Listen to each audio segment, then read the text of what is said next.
Conectando ao vivo. Não está indo para você, está aparecendo? Já está aparecendo aqui como ao vivo, mas tem um delay. Vamos esperar um pouco. Aqui eu já estou aparecendo como ao vivo, mas tem um delay. Eu acho que não. Opa, então, vou desligar aqui. Estou aparecendo como ao vivo. Mas, pronto, já estou online. Pronto, está certo.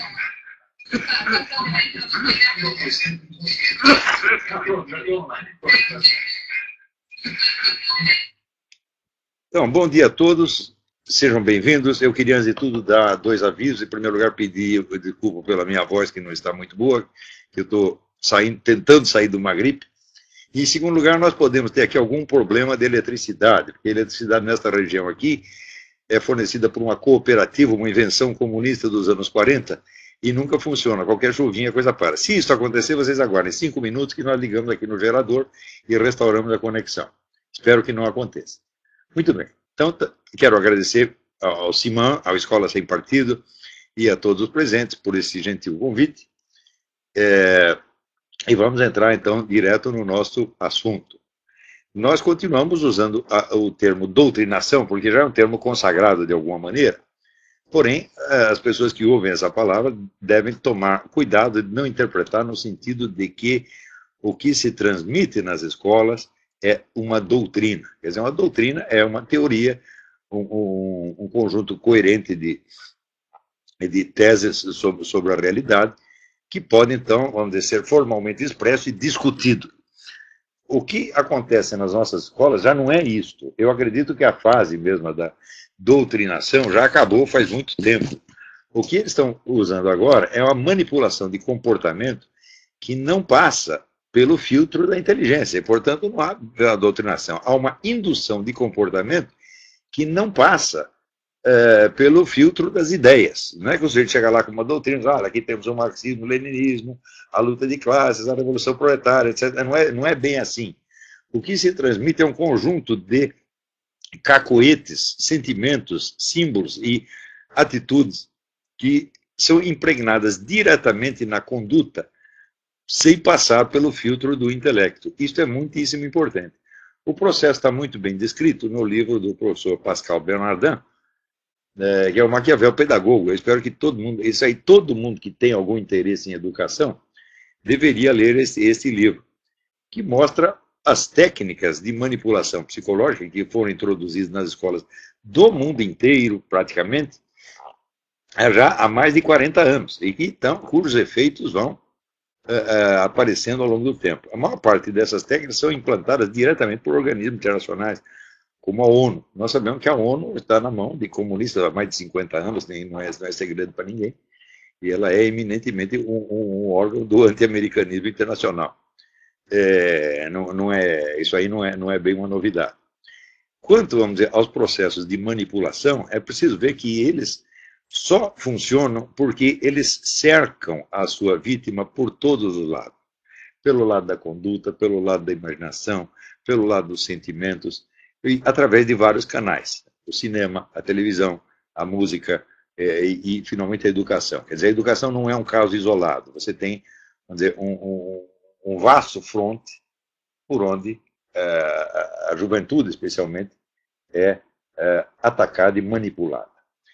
Até uns anos atrás, quando eu publiquei o meu livro A Nova Era da Revolução Cultural, em 1993, eu estava convicto de que este processo era eminentemente um produto da Escola de Frankfurt e do Antônio Gramsci, cujos livros começaram a ser estudados pelos comunistas brasileiros mais ou menos em 64, 65.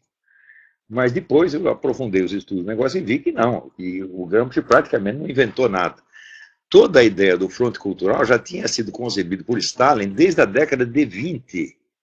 Preste atenção, veja, a coisa começa muito antigamente, né?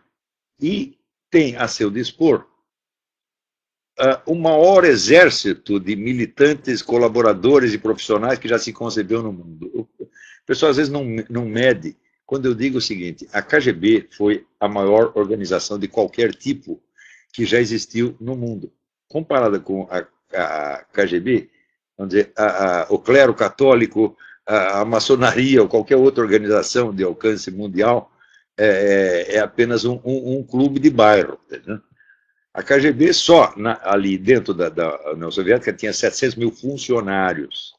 Tá certo? E tem uma rede de colaboradores espalhados pelo mundo inteiro que é incontável. São milhões e milhões e milhões e milhões de pessoas, virtualmente todos os militantes de partidos comunistas do mundo, e uma rede de simpatizantes. Então, todos esses estão sob o comando da KGB, podendo ser acionado a qualquer momento. Então, é uma coisa monstruosa. Então, por exemplo, a pessoa não avalia o que se fez no terreno da música. Então, a ideia de você apagar a fronteira entre música popular e música clássica, isso foi concebido pela KGB nos anos 20 e 30. Né? De modo, vamos dizer, a criar toda uma nova atmosfera favorável à música pop. Também, vamos dizer, a adoção de ritmos africanos como um padrão. Né? Isso também foi calculado e implantado pela KGB, isso não veio da África, não. Isso aí para falar cultura negra. E cultura negra? Os russos são brancos. Pô. Então, isso aí tudo está muito bem contado neste livro aqui. David Noble, The Marxist Minstrels, os menestréis marxistas. É a história, vamos dizer, do longo planejamento da modificação da música ocidental para que fosse usada como um instrumento. Aí, isso exemplifica o que eu estou dizendo, que não se trata de doutrinação, mas de manipulação. Né? Você sabe que o ritmo, ele age diretamente sobre a rede nervosa, não passa por um fio da inteligência. A música não está te propondo uma ideia, uma doutrina, não, ela está modificando a sua conduta, as suas reações, os seus reflexos condicionados e assim por diante. E isso cria, vamos dizer, aquele fundo emotivo e perceptivo, sensorial, que depois facilita a introdução de novas e novas e novas mudanças de comportamento. Essa operação é de uma amplitude monstruosa, escapa até do que nós podemos chamar de propaganda política, porque é uma manipulação civilizacional. Nós jamais podemos esquecer que essa coisa de marxismo e comunismo não se limita à esfera política, ela tem um projeto de uma civilização global inteira. Hoje em dia, nós sabemos que existem 3 projetos de civilização global, de governo mundial, em última análise. Então, um projeto ocidental, que é empreendido por esse pessoal do grupo Bilderberg, que são bilionários, geralmente muito influenciados pela ideia do socialismo fabiano. Em segundo lugar, já temos o grupo islâmico, e em terceiro lugar, temos o grupo russo-chinês. São 3 projetos globalistas que às vezes colaboram, às vezes competem uns com os outros, às vezes se combatem, tá certo? De qualquer modo, os 3 têm uma coisa em comum: liquidar a civilização judaico-cristã e substituir por uma coisa totalmente diferente. E fazer isso num prazo anormalmente rápido. A própria rapidez do processo, ela já desencadeia efeitos absolutamente nefastos, porque é um bombardeio de informações desencontradas, de estimulações contraditórias, que em pouco tempo baixa o QI das pessoas de uma maneira extraordinária. O Brasil é um exemplo de como isso funciona, porque raros países estão tão indefesos contra isso quanto o Brasil, como o Brasil. Então, essas coisas que em outros países suscitam uma resistência enorme, uma luta, uma briga de foice, no Brasil isso entra como se fosse sobre rodas, tá entendendo? Não tem resistência nenhuma. Nós, este Congresso, é a única resistência que existe a isso. Né? Nós estamos começando agora, quando eles começaram 50, 60 anos atrás. Então, o Brasil é um terreno, é a terra de promissão de tudo quanto é porcaria que vem com a ideia de mudanças sociais, mudanças culturais, mudanças civilizacionais, globalistas, comunistas, etc, etc. E o que aconteceu com a aplicação disso no Brasil? Isso aí já começou a ser aplicado, não é agora. No tempo dos governos militares, isso já estava em circulação, porque os militares, eles tinham a famosa teoria da panela de pressão, que era preciso, segundo a qual era preciso combater a esquerda armada, mas deixar um campo aberto para a esquerda desarmada, tentando seduzir, de algum modo, uma parte da esquerda, como se isso fosse possível, porque a história demonstra que comunista, ele se vende sim, mas ele não entrega. Isso é regra geral. Quer dizer, você pensa que você está comprando o cara, que está seduzindo, não está, não. Então, isso quer dizer que todas estas técnicas de manipulação que o Pascal Bernardin descreve no livro já estão sendo usadas no Brasil há quase 40 anos. O resultado não é só devastador do ponto de vista educacional, intelectual. Nós sabemos que hoje em dia 50% dos nossos estudantes universitários são analfabetos funcionais. Quer dizer, isso aí já seria suficiente, só este dado seria suficiente para fechar o Ministério da Educação, prender todos os ministros, prender todos os reitores de faculdade, né? e adotar uma medida drástica, porque isso vamos dizer, um desperdício de dinheiro público monstruoso, tá certo? Além de ser, vamos dizer, um empreendimento quase de traição. Porém, o efeito maléfico, ele não se limita, quer dizer, à esfera intelectual, não se limita a destruir a inteligência da garotada. Nós sabemos que o Brasil é hoje o país onde mais cresce o consumo de drogas na América Latina. Em todo lugar, os governos estão conseguindo diminuir o consumo de drogas. No Brasil, aumenta. No Brasil também aumenta assustadoramente o número de casos de AIDS. Quer dizer que a indução oficial à promiscuidade está matando pessoas, meu Deus do céu.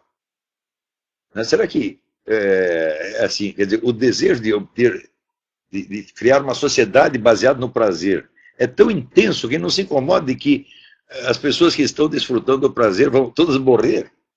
Quer dizer, que prazer você pode ter depois de morto, gente? Quer dizer, a coisa chegou no nível da psicose.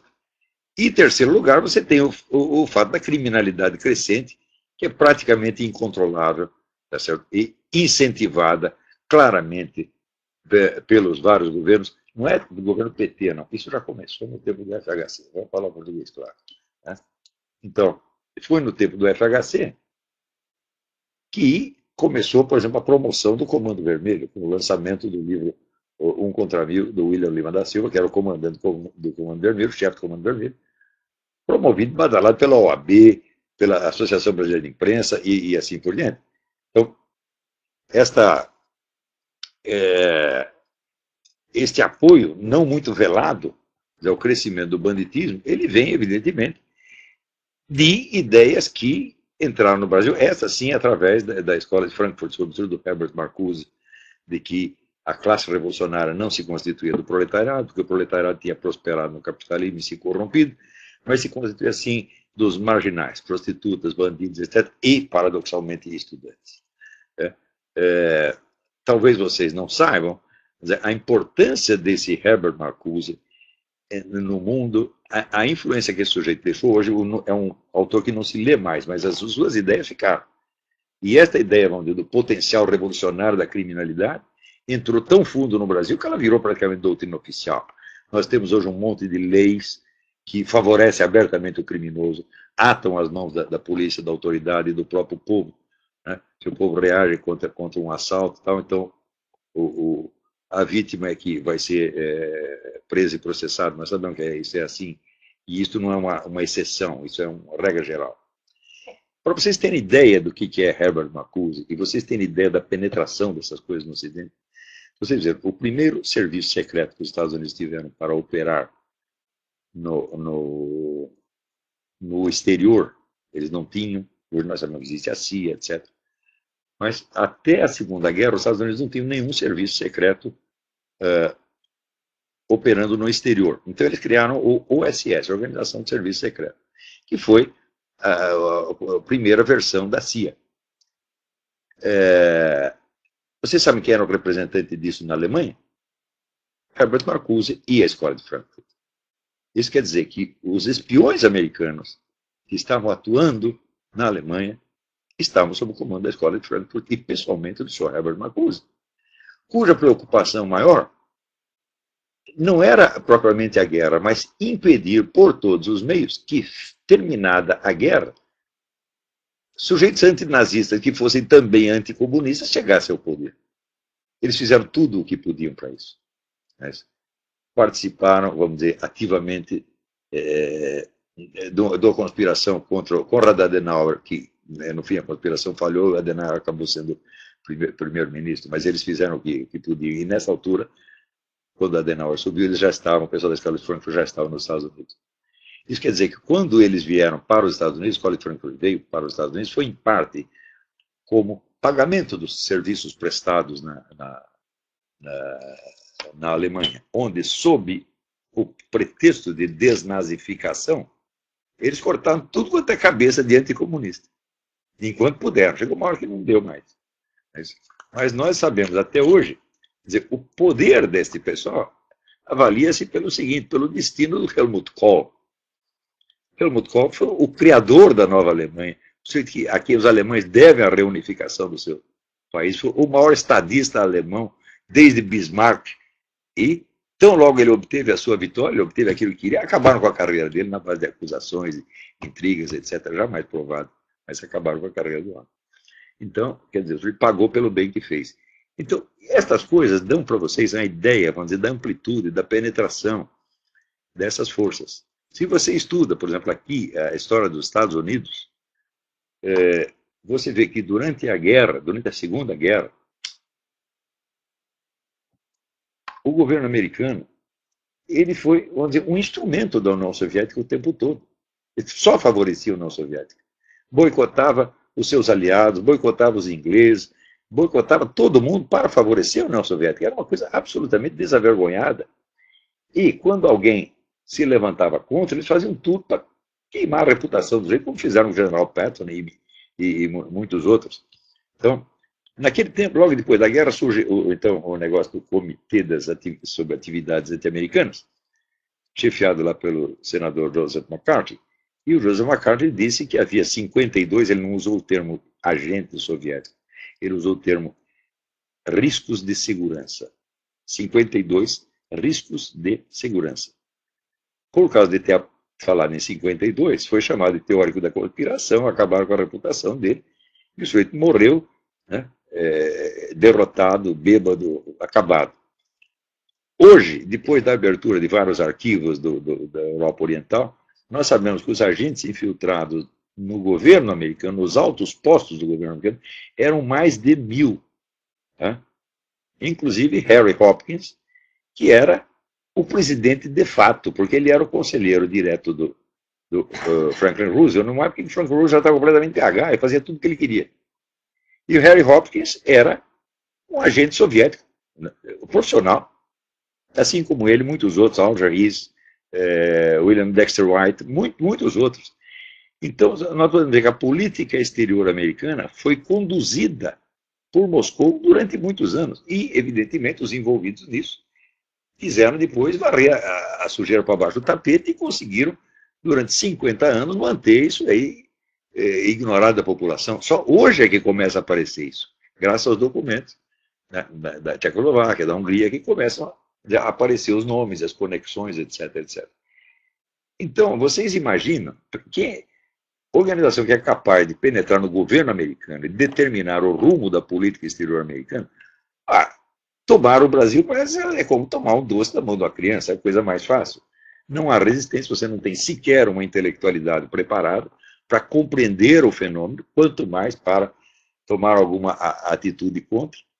E, às vezes, as pessoas não têm nem mesmo a ideia do volume de estudos que elas precisariam ter para enfrentar eficazmente uma coisa dessa.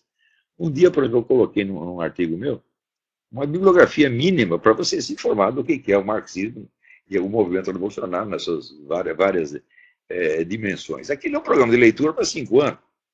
Ora, 5 anos não é muito para você formar um especialista nessas coisas. Só quando você diz no Brasil, as pessoas falam, mas 5 anos é muito, nós precisamos agir já. Aí eu lembro aquela frase do Goethe, é urgente ter paciência. Tem coisas que você não consegue resolver em prazo breve. E, sobretudo, você não pode enfrentar num prazo breve um projeto que já tem quase que 150 anos e que é aplicado em escala mundial. Quer dizer, a principal força do comunismo é a sua paciência. Ele não tem pressa. Né? Vamos dizer, os processos, as linhas de ação se transmitem de geração em geração e vão continuando enquanto os seus inimigos morrem e novas gerações de inimigos nascem sem ter a menor ideia do que aconteceu no passado. Por exemplo, no Brasil, só o fato de que as pessoas ignorem que o pessoal da esquerda já tem hegemonia, o controle da mídia desde o tempo dos militares. As pessoas não têm a menor ideia disso. Elas imaginam no tempo dos militares, todo mundo aplaudia os militares, e os coitadinhos dos comunistas estavam sendo perseguidos, né? E não deixa de ser engraçado, por exemplo, quando a gente lê os livros do Hélio Gaspari, contando a história da ditadura, né, eu digo, olha, o dado mais importante no livro do Hélio Gaspari, acho que está exprimido em uma linha, né, onde ele diz que ele era um membro íntimo do círculo do general Golbery e que ele era, ao mesmo tempo, um membro do Partido Comunista. Então eu pergunto, o que estava fazendo um membro ou dirigente do Partido Comunista no círculo do Golbery? O Hélio Gaspari é, evidentemente, um homem mais inteligente que o general Golbery, mais inteligente que os presidentes militares todos, e assim como ele, deveria haver outras centenas de comunistas ali. Até hoje isso não foi investigado. É uma coisa incrível. Isso quer dizer que nós não conhecemos a história das gerações que nos antecederam imediatamente. Então, ficamos aí como cego em tiroteio, tá, né? Às vezes indignado, querendo reagir e não saber por onde. Então, meu conselho é calma, gente. Vamos primeiro entender tudo, né? Porque há coisas que você não pode combater por partes. É isso. Você pode matar um elefante por partes? Não. Ou você derruba ele inteiro, ou ele passa em cima de você. É isso. Um elefante, um hipopótamo, um urso. Não tem como ir por partes. Quer dizer, ou você acerta o centro da coisa e desmantela aquilo, ou então quem está perdido é você. Então nós temos que entender o processo inteiro. Isso não quer dizer que temos que ficar inativos, nós podemos protestar, podemos denunciar, etc. Mas, enquanto não tivermos um domínio cognitivo, um domínio intelectual do processo inteiro, nós estaremos realmente como um cego em tiroteio. Então, voltando agora ao problema inicial do uso da palavra doutrinação, eu adverti, não se deve usar isso no sentido de que há uma transmissão de uma doutrina. A doutrina da esquerda, a doutrina comunista, ela já se desmantelou, ela já se desfez. Você não tem mais uma ortodoxia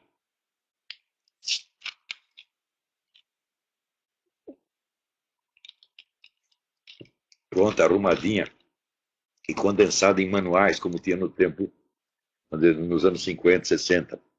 As doutrinas vinham pontinhas do Comitê Central do Partido Comunista e se disseminavam pelo mundo. Você tinha aulinhas de marxismo, leninismo, essa coisa toda.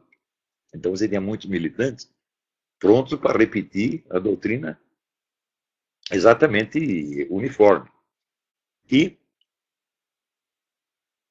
após os anos 60, o movimento comunista ele se diversificou. Ele está atualmente organizado não como uma hierarquia, mas como uma rede, onde 1000 doutrinas diferentes são aceitas.